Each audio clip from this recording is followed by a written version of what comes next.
Coming up today, South Korea's National Assembly Speaker vows to amend the constitution over the course of his two-year term.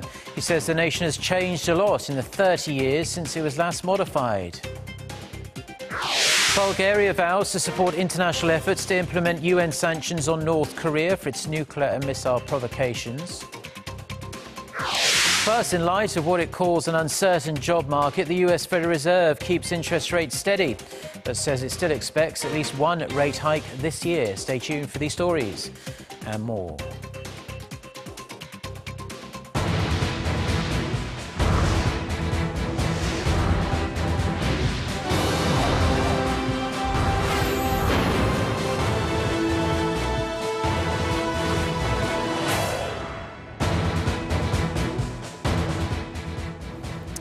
Hello, it's noon on Thursday, the 16th of June. You're tuned in to our midday newscast here on Arirang TV. Thank you for joining us. I'm Mark Broom. We are going to start at the National Assembly, where the Assembly Speaker has vowed to revise the Constitution over the course of his two-year term. He made the remarks during his first meeting with the reporters since he was elected to that post. For more, we're going to go over to our Shin Se-min, who's on the line for us from the National Assembly. So, Se-min, what did the Speaker say about the issue and his plans to carry out this revision? Yes, Mark. Assembly Speaker Chung said the current constitution no longer reflects the changes in Korean society since it was established 30 years ago and should be revised, calling it a task that must be done. Chung, who took office last week, is the first Assembly Speaker to come from outside of the ruling party, and he first brought the issue up during his inaugural speech last week.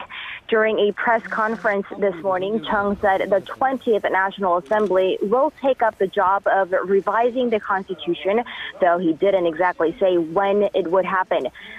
He said the Parliament would consult with the political parties and gather public opinion before putting the revision into action. And Se-min, what were some of the other topics that came up during the press conference? There must have been plenty of questions, considering this was the Speaker's first meeting with all the press. That's right. The press conference was jam-packed with reporters, and it went on for a little less than an hour. Besides the constitutional revision, the Speaker was also asked about a bill to have more parliamentary hearings that was vetoed by President Park, and how the Speaker and the Parliament aims to handle the issue during the 20th National Assembly's four-year term. Chung said he would abide by the Constitution and the law in deciding whether to bring the bill up for review as is or to revise it before putting it up for a full floor vote.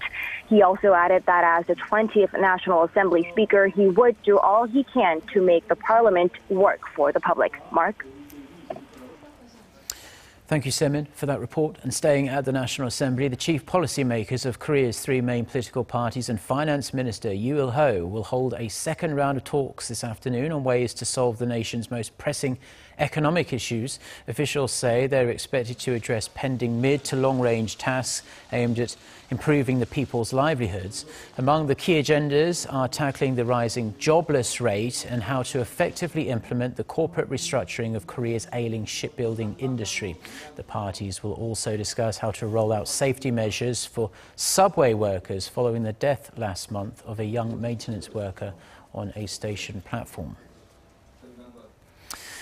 South Korea's top diplomat has visited Bulgaria for bilateral talks for the first time since the two countries established diplomatic ties. The two agreed to strengthen their partnership in various fields, including the denuclearization of North Korea, which is significant for South Korea, as Bulgaria and the North have ties going way back. Go on to our reports. South Korea's Foreign Minister Yoon Byung-se and his Bulgarian counterpart Daniel Mitov held in-depth talks in Sofia on Wednesday local time on ways to increase their bilateral partnership and expand cooperation on global and regional affairs, as well as the North Korea nuclear issue. Mitov said Bulgaria supports the denuclearization of the Korean peninsula and has denounced Pyongyang's nuke and missile tests. He also vowed to thoroughly implement the UN Security Council sanctions on the North, as well as the independent sanctions from the EU. South Korea deems Yoon's meeting with Mitov, as well as his meetings with Bulgaria's president and prime minister, as significant, as Bulgaria has maintained relatively good relations with North Korea. This is the first time a South Korean foreign minister has visited Bulgaria since the two countries established diplomatic ties in 1990, and it follows a bilateral summit last year in Seoul, marking the 25th anniversary of the bilateral relationship. Sofia established ties with Pyongyang in 1948, and since then, Bulgaria has provided aid to North Korea during wartime. The two countries have engaged in cooperation in culture and science since the 1970s, and the North's founding leader Kim Il-sung visited Bulgaria twice.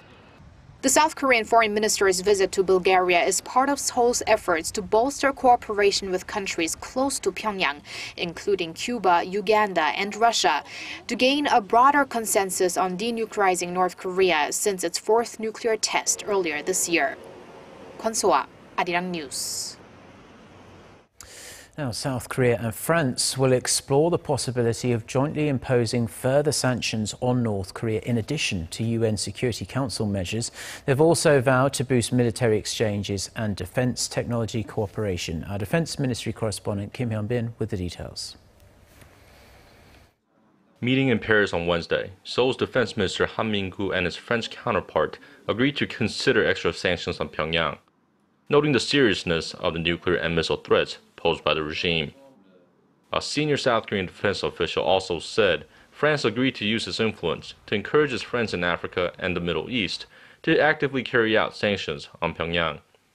The French minister emphasized that France's stance on the issue is strong, simple, and clear. In addition, the two ministers also vowed to expand France's participation in military drills conducted in South Korea, including ones that include U.S. troops. Both sides will also use their regular defense information exchange meeting to assess the implementation of UN sanctions on the North. South Korea and France also agreed to upgrade their defense industry cooperation through joint research, development, and marketing of defense technology. Kim Hyun-bin, Arirang News. Now, as widely expected, the US Federal Reserve has held interest rates steady. The Fed also sees more gradual hikes in the future in light of sluggish growth in the United States. Hwang Ji-ae with the report. The Federal Reserve has kept its key rate steady at between 0.25% and 0.5%. The decision made at the U.S. Central Bank's June meeting on Wednesday comes as the country deals with an uncertain job market. Now the labor market appears to have slowed down, and we need to assure ourselves that the underlying momentum in the economy has not diminished. The Fed chair added that growing concerns among investors that Britain might leave the European Union were also a factor in the bank's decision. Clearly, this is a very important decision for the United Kingdom and for Europe. It is a decision that could have consequences for economic and financial conditions in global financial markets. Those uncertainties, coupled with an economy that show few signs of returning to full strength in the near future, also led the Fed to predict more gradual hikes over the next few years. When it raised rates for the first time in nearly a decade in December, the Fed forecast 4 hikes this year. But now projections following the Fed's rate announcement for this month show that 15 out of its 17 policymakers expect no more than 2 increases this year. The Fed also cut its growth projection for the U.S. economy to 2% for this year from a 2.2% outlook in March. Hwang Ji-ae, Arirang News. Now, as the prosecution's probe into Lotte Group, the country's 5th largest conglomerate, rolls on, the spotlight has shifted to its affiliate Lotte Chemical. The chairman of Lotte Group is known to have a certain amount of affection for the unit, as it's where he began his management classes. But recent data shows it's also among the most profitable of the company's business units. Kim Min-ji reports. Prosecutors are expected to dig deep into Lotte Chemical, one of Lotte Group's business units and one of its most profitable. The fresh attention is part of an ongoing probe into the country's fifth-largest conglomerate, which recently saw over a dozen of its business arms searched for evidence they may have been involved in drawing up slush funds. Lotte Group's combined sales came to $58.4 billion in 2015, up 2.3% from a year ago. Lotte Shopping makes up roughly a quarter of that, followed by Lotte Chemical, which accounts for over 12%. Although the shopping unit is bigger in terms of sales and company size, Lotte Chemical is seen as more stable. Lotte Shopping posted $611 million in operating profit in 2015, down 28% from the year before. In the same period, Lotte Chemical saw its profits jump more than threefold to over $1.1 billion, making up a third of the group's combined operating profit. Experts say that because much of the ongoing investigation is focused on Lotte Chemical, it could take a toll on the company's report card down the road.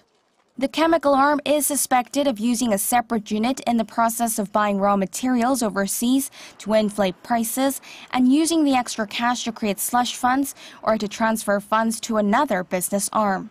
Lotte Chemical has brushed off the allegations, saying an overseas branch was not involved and all transactions were made at the head office. It added there was no order to draw up extra funds in the process. Kim Min-ji, Arirang News.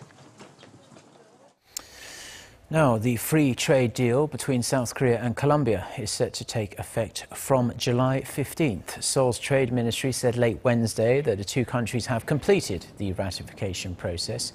Tariffs will gradually be removed on South Korea's main export items to Colombia, such as cars, refrigerators and washing machines. Korean red ginseng, medical instruments and a number of other items will have tariffs removed right away. Korea will also gradually lift tariffs on nearly 10,000 Colombian goods over the next 12 years. Since the deal is Colombia's first FTA with an Asian nation, experts say both sides should reap extra benefits from it.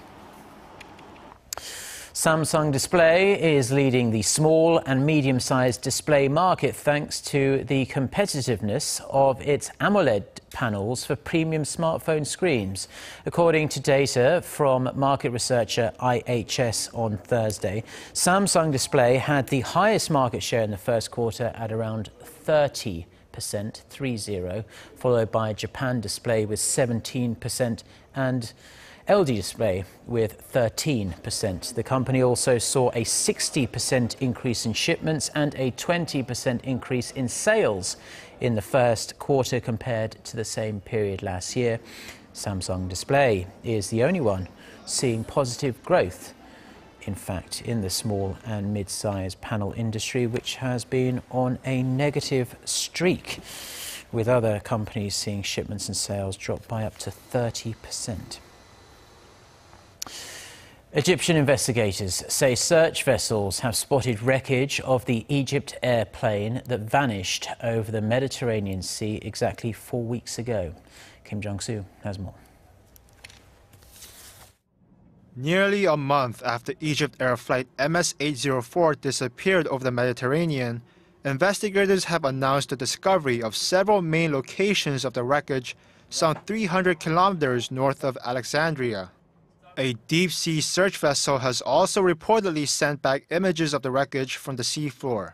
The plane's black box recorders remain unaccounted for, and the signals emitted by them are set to expire by the end of next week. Investigators have to pinpoint the signals to within a few meters to successfully retrieve the device. The Airbus A320, carrying 66 passengers and crew, was traveling from Paris to Cairo on May 19th when it vanished from radar screens. The exact cause of the crash remains a mystery, but investigators hope the new discoveries will give them a better understanding of what happened. While terrorism remains a distinct possibility, no specific group has claimed responsibility. Officials have also suggested technical or human error as potential causes. Kim Jong-soo, Arirang News. After months of will he or won't he, we now have confirmation that South Korean swimmer Park Tae-hwan will not be boarding a flight to this year's Olympics in Rio. The Korean Olympic Committee says the 2008 400-meter freestyle champion has been ruled out of the Games because of his recent doping history. Under the committee's rules, athletes who have failed drug tests aren't eligible to become a member of the national team for 3 years after the end of their suspension period. Park's doping ban began retroactively in September 2014 and ended in March of this year. The 26-year-old had taken his Olympic ban to the world's top sports tribunal, and there had been speculation the committee might make an exception for the former Olympic champion, but the KOC maintains no exceptions will be made. China's intelligence and security agency has reportedly arrested dozens of Chinese nationals engaged in arms smuggling with North Korea. Citing sources familiar with North Korea, Radio Free Asia reports that police officers in the northeastern city of Dalian arrested the smugglers who had close ties with North Korea's Second Economic Committee. The committee is the central coordinating body of North Korea's military and defence industry and is blacklisted by the UN Security Council. The report comes as China's foreign ministry said Wednesday that it would fully implement the latest UN sanctions on the North, even hinting at further unilateral measures against Pyongyang. It has emerged that North Korea's daily food rations have dropped well below the global recommended average and are even lower than the regime's target. According to a report by Voice of America on Thursday, the average ration is 360 grams of food per person a day. That's a mere 60% of the United Nations minimum recommended amount and far short of the UN World Food Programme's minimum recommended amount of 600 grams a day. Now, the amount has declined since the second quarter of last year, when area residents were provided with slightly over 400 grams of food a day. Experts say the main cause for the shortage is likely a decline in rice and corn harvest last year due to the ongoing drought. Well, that's where we're going to leave it on this Thursday afternoon here in Seoul. I'm Mark Broom. Thank you, as always, for tuning in. We'll be back throughout the day with more newscasts. So until then, goodbye.